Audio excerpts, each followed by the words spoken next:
नमस्कार दोस्तों, stock market studies में फिर से एक बार आपको दिल से स्वागत करता हूँ। तो इस वीडियो के अंदर ऐसे कुछ कंपनीज के बारे में चर्चा करूंगा जिसकी बहुत शानदार तरीके से न्यूज़ आया, जिस न्यूज़ के चलते मुझे लगता है कि इस कंपनी के ऊपर अपकमिंग टाइम्स में एक बड़ा कुछ होने वाला है, कुछ धमाका होने वाला है। तो एक-एक करके सारे पॉइंट्स को डिस्कशन करूंगा, तो इस वीडियो को लास्ट तक देखना। तो सबसे पहले मैं डिस्कशन करूंगा पतंजलि के बारे में, क्योंकि पतंजलि इंडिया की अभी second largest edible oil industries company है। तो एडिबल ऑयल इंडस्ट्रीज में एक टाइम अदानी विल्मर का डंका बजते थे। आज पतंजलि उसको पीछे छोड़कर सेकंड पोजीशन में आ चुके हैं। तो नंबर वन कौन है? नंबर वन है मैरिको।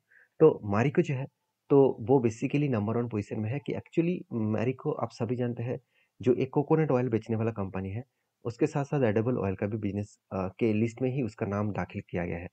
तो कोई बात नहीं, पतंजलि भी एक कोई छोटा-मोटा कंपनी तो है नहीं अभी, क्योंकि 61,500 करोड़ का टोटल मार्केट कैप बना चुके हैं। तो पतंजलि के 2 पॉइंट्स मुझे बेस्ट लगा, वो पॉइंट्स मैं आपके साथ शेयर करूँगा, आप ध्यान से देखना। कंपनी के सेल्स का ग्रोथ नेगेटिव है। नेगेटिव मतलब सेल्स का ग्रोथ नेगेटिव में जा चुका है, मतलब पिछली बार जो सेल्स ग्रोथ हुआ था, इस बार 7% सेल्स कम हो गया। तो चलो ये तो ठीक है। प्रॉफिट ग्रोथ देखिए, सारे लेवल्स को यहाँ पे मात दे दी।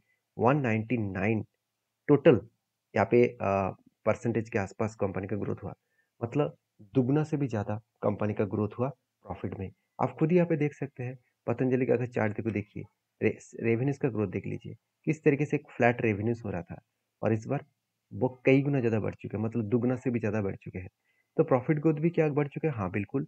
प्रॉफिट जो नेगेटिव में था, 21 crore negative, 20 crore negative, 24 crore negative था, सीधा सीधा सितंबर मतलब पिछले क्वार्टर्स में अ, अगर देखा जाए तो सितंबर के डेटा के हिसाब से 2019 में क्या हुआ, प्रॉफिट हुआ था, और आज कंपनी का प्रॉफिट कितना है, 263 करोड़ के आसपास।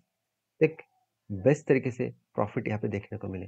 तो रेवेन्यूज एंड प्रॉफिट बहुत शानदार तरीके से यहाँ पे ग्रोथ किया, और अच्छा खासा यहाँ पे जर्नी भी यहाँ पे देखने को मिला, जो जर्नी कंपनी को आगे बढ़ाने के लिए बहुत ज़्यादा पोटेंशियल है।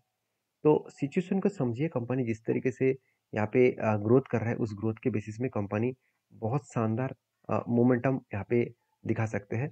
और उसके अगेंस्ट में मैं अगर बात करूँ, तो पतंजलि के जो चार्ट पैटर्न्स बना है, उसको दिखाने से पहले एक अपडेट्स है जो सबसे पहले मैं आपके साथ शेयर करना चाहूँगा। आप देख सकते हैं, जो स्टेटमेंट इस न्यूज़ चैनल के माध्यम से कंपनी के ऊपर एक अपडेट दिया कि पतंजलि वेलनेस सेंटर ओपन्स, आप देख सकते हैं, इंटीग्रेटेड मतलब हॉलिस्टिक जो हेल्थ केयर सर्विसेज है इन गुवाहाटी। तो गुवाहाटी में कंपनी फिर से यहाँ पे पतंजलि का जो मतलब वेलनेस सेंटर है, उसके मतलब फाउंडेशन करने के लिए, उसको शुरू करने के लिए यहाँ पे काम स्टार्ट हो चुके हैं। तो सीधा-सीधा पतंजलि के ऊपर एक पॉजिटिव इम्पैक्ट आएगा इस न्यूज़ के बाद। और यहाँ पे आप देख सकते हैं, जो इस कंपनी के ऊपर जो टेक्निकली चार्ट पैटर्न्स है, वो भी मेरे हिसाब से पॉजिटिव है, क्योंकि देखिए, मैंने जब इस कंपनी के ऊपर ट्रेड लिया, 2 तरीके से मुझे ट्रेड दिखा। पहले देखिए, यहाँ पे एक रेंज क्रिएट हुआ। पहले एक रेंज बना, जो रेंज टोटल निकल के आया कितना, 23%। अब रेंज का मतलब क्या है? जब कंपनी कंटिन्यूअसली एक बाइंग का रेंज बने, तो उस रेंज के बेसिस में जब इस नीचे लेवल को टच करे, तब क्या बनेगा, एंट्री, और इस पीक लेवल तक क्या बनेगा, इसका टारगेट। तो बेस्ट तरीके से entry point and target point यहाँ पे देखने को मिल चुके हैं, और मुझे लगता है इसी तरीके से जब जब एंट्री बनेगा, तब तक मैं जरूर इस कंपनी के ऊपर कंटिन्यू करने वाला हूँ। और ये तो टारगेट बन चुके हैं, अभी फिलहाल के लिए क्या व्यू है, देखिए फिलहाल के लिए क्या है, यहाँ पे भी कोई एंट्री बना है। अगर मैं इस बाइंग कैंडल के स्टार्टिंग से अगर मैं टॉप लेवल तक देखूँ, तो टोटल 16% का रेंज बने, तो इस स्ट्रैटेजीज को मैं यूज़ नहीं करूँगा। और जो मेरा फर्स्ट जो स्ट्रैटेजीज के ऊपर मैंने काम किया था, जो पहले कब बने, उसके बाद एक हैंडल बटन बना था, उसके अगेंस्ट में जब यहाँ पे ब्रेकआउट हुआ, ब्रेकआउट कंफर्मेशन भी हुआ, रीटेस्ट भी किए, तो इस जगह पे एंट्री बने। और जो टारगेट लेके चला था करीबन करीबन 2070 के आसपास, 2070 के आसपास ही मैं टारगेट लेके चला था। और एंट्री पॉइंट से अगर मैं इस पीक लेवल तक देखूं, तो यहाँ से यहाँ तक कंपनी का टारगेट जो है, वो एक सीधा सीधा एक बहुत बड़ा टारगेट मिलने का चांसेस है। जो यहाँ पे टोटल रेंज निकल कर है कितना, टोटल रेंज निकल निकल कर है 41% के आसपास। तो मुझे लगता है बेस्ट तरीके से 41% के यहाँ पे टारगेट मिलने का चांसेस जो था, वो यहाँ पे टारगेट, तो जिस तरीके से ऊपर गया था उसी तरीके से नीचे भी आ रहा है। तो यहाँ पे मेरा टारगेट होने से पहले ही कंपनी करेक्शन कर चुके हैं, तो कोई बात नहीं। मैं मुझे फर्स्ट तो एक एंट्री और टारगेट पॉइंट मिल चुके हैं, दूसरा टारगेट जो है वो कुछ इस हाई लेवल तक है, 2060 के आसपास। तो उसके लिए मैं इंतजार करूंगा, क्योंकि वो पहले जो एंट्री था उसका टारगेट अभी बाकी है। तो सेकंड जो एंट्री बना था उसका टारगेट तो यहाँ पे हो चुके हैं। तो कभी-कभी होता क्या है, कुछ टाइम्स लग जाता है कुछ कंपनी में टारगेट मिलने में, क्योंकि यहाँ पे जो टोटल टारगेट निकल कर आ रहा है करीबन 41%, और ये 41% अगर मुझे 1 साल में मिले तो भी मेरे लिए बेस्ट रहेगा। तो बाकी आपके क्या व्यू है ज़रूर कमेंट्स करके बताना। नेक्स्ट जो कंपनी उसका नाम है आईटीसी लिमिटेड। तो बेसिकली आईटीसी लिमिटेड के ऊपर बात करूँ तो कंपनी 6,45,000 करोड़ के आसपास इसका मार्केट कैप है। 6,45,000 करोड़ का मार्केट कैप है, तो ये कोई छोटा-मोटा कंपनी तो है नहीं, पहली बात। और दूसरी बात, कंपनी के ऊपर एक बहुत बड़ा अपडेट है, जो मैं आपके साथ अभी आपको शेयर करने वाला हूँ, आप खुद ही देख सकते हैं। ITC rupees 485 crore acquisition update, मतलब कंपनी एक्विजिशन फिर से किया है। देखिए बड़ी कंपनी करते क्या है, खुद के तो बिजनेस है ही, साथ ही साथ दूसरे छोटे-छोटे कंपनी को वो खरीद लेते हैं। तो छोटे-छोटे कंपनी को खरीद कर खुद के बिजनेस को बड़ा कर लेते हैं। तो जैसे हर कोई कंपनी करता है, आईटीसी भी करते हैं, बजाज भी करते हैं, रिलायंस भी करते हैं, टाटा भी करते हैं। तो इसको मतलब कॉन्ग्लोमेरेट कंपनी कहा जाता है। तो उसी बेसिस में आईटीसी भी देखा जाए तो देखिए, ITC infotech India limited A होल्ली owner subsidiary of ITC limited. मतलब आईटीसी के जो इन्फोटेक लिमिटेड जो एक आईटी सेक्टर कंपनी है, उसका पूरा सीधा-सीधा 100% शेयर किसके पास है? आईटीसी के पास है। तो यही बताइए कि हैज़ एक्वायर्ड 100% स्टेक इन, अब जैसे बेच क्लीन्स टेक्नोलॉजीज प्राइवेट लिमिटेड। तो यहाँ पे जो कंपनीज है इसको 100% खरीदारी किया है, और वो भी किसके माध्यम से? आईटीसी इन्फोटेक लिमिटेड के माध्यम से। तो सीधा सीधा फायदा किसको होगा? आईटीसी को ही होगा। तो एक मतलब इम्पैक्ट जो है वो मैं आपके साथ शेयर किया हूँ। बाकी आप आईटीसी के ऊपर डिटेल्स को देखेंगे तो आईटीसी के ऊपर हमेशा एक पॉजिटिव ग्रोथ देखने को मिलता है।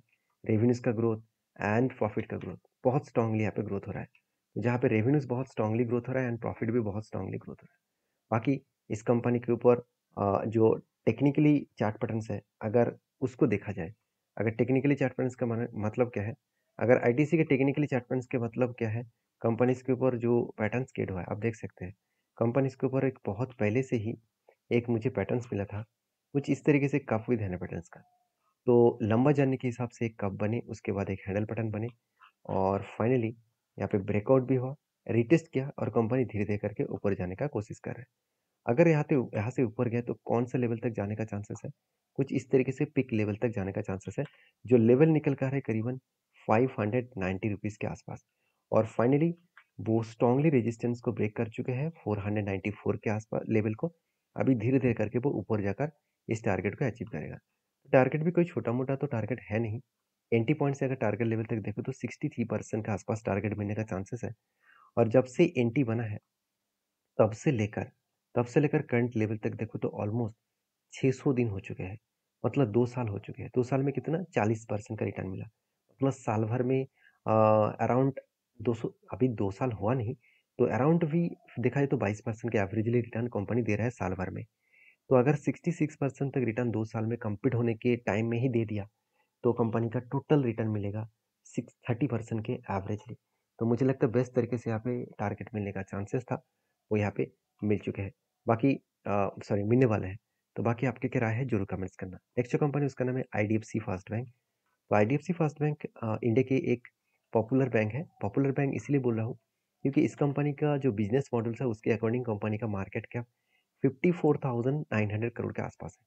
और कंपनी की जो मार्केट कैप है उसके अकॉर्डिंग मैं बात करूं तो कंपनी का हमेशा आपको ये देखना है कि कंपनी 87,000 सॉरी माफी चाहता हूँ 54,900 करोड़ का मार्केट कैप लेकर कंपनी जो काम कर रहा है उसके बेसिस में कंपनी के देखिए सेल्स ग्रोथ तो ठीक है मगर प्रॉफिट ग्रोथ में वीकनेस है। और यही एक वजह है जिस कारण के वजह से शेयर में कंटिन्यूसली फॉलिंग देखने को मिला। तो लोग जो सोच रहे हैं कि कंपनी की सर रिजल्ट आने से पहले ही कंपनी गिर रहे थे, तो चलो मानता हूँ रिजल्ट खराब आएगा। तो इस बार भी रिजल्ट आने से पहले ही शेयर में गिरावट हो रहा है। क्या इस बार भी रिजल्ट खराब आएगा? तो मुझे तो यही लग रहा है कि कंपनी का रिजल्ट इस बार भी खराब आने वाला है। क्योंकि सीधा-सीधा मैं बात करूँ तो जब-जब कंपनी का रिजल्ट अच्छा हुआ, तब तक कंपनी भागते चले गए। जब खराब आया तो रिजल्ट खराब आने के बाद शेयर में करेक्शन भी दिखे। जैसे मैं चलो एक बार आपको डेटा दिखा देता हूँ। अगर पिछली बार की रिजल्ट देखो नवंबर का, नवंबर दिसंबर का, उससे पहले क्या होता? ट्रेंडिंग होता। तो चलो एक बार रिजल्ट आपको साथ शेयर कर लेता हूँ।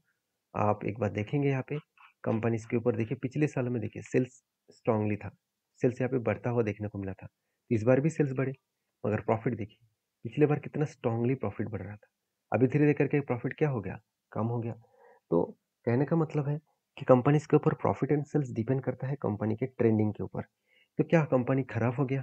ऐसे बिल्कुल नहीं। कंपनीज़ के ऊपर जो मेरा ट्रेड बना था, उस ट्रेड को मैं ज़रूर कंटिन्यू करूँगा, क्योंकि लंबा जर्नी के हिसाब से आज का नहीं, 2017 से लेकर एक लंबा-सा कप बने, उसके बाद एक हैंडल बटन बने। मतलब काफ़ी धन पड़ने से यहाँ पे कंप्लीट हुआ, उसके बाद ब्रेकआउट भी हुआ, रीटेस्ट किया, कंपनी यहाँ से धीरे-धीरे करके कंपनी नीचे आने का कोशिश किया और फाइनली वही लेवल को वो टच कर रहा है, जो लेवल यहाँ पे स्ट्रांगली सपोर्ट लेवल है। तो सपोर्ट लेवल को टच करने के बाद मुझे लगता है यहाँ से बाउंस बैक कर सकते हैं। एक लंबा जर्नी लेकर मैं चल रहा हूँ, करीबन 150 के आसपास और एंट्री पॉइंट्स मिला था करीबन 80 के आसपास। तो 80 से लेकर 150 तक मतलब ऑलमोस्ट 80% के आसपास टारगेट मिलने का चांसेस है। तो इसके लिए अगर मुझे 2 साल भी इंतज़ार करना पड़े, तो मेरे लिए ठीक है, तो मेरे लिए बेस्ट है। तो अब आपके लिए क्या है? ज़रूर मुझे कमेंट्स करके बताना। नेक्स्ट जो कंपनी है उसके बारे में बात करूँ, उसका नाम है केसीके इंडस्ट्रीज़ लिमिटेड। जो एक 400 करोड़ का कंपनी है, एक साल में चार्ट में एक धमाका देखने को मिला। सिर्फ ₹24 में चलने वाला कंपनी आज 300 के ऊपर चल रहा है। तो कितना बड़ा ट्रेंडिंग हुआ आप देख सकते हैं। इसके अकॉर्डिंग मुझे लग रहा है कंपनी के ऊपर 1:5 रेशियो का स्प्लिट देने का अनाउंसमेंट जल्द से जल्द कंपनी करने वाला है। इसका अपडेट जो था मैं आपके साथ शेयर किया हूँ। सारे अपडेट्स को एजुकेशन पर्पस में लेना और मेरे तरफ से कोई भी रिकमेंडेशन नहीं है। तो इसी तरीके से वीडियो पाना है तो चैनल को सब्सक्राइब करना। Thank you.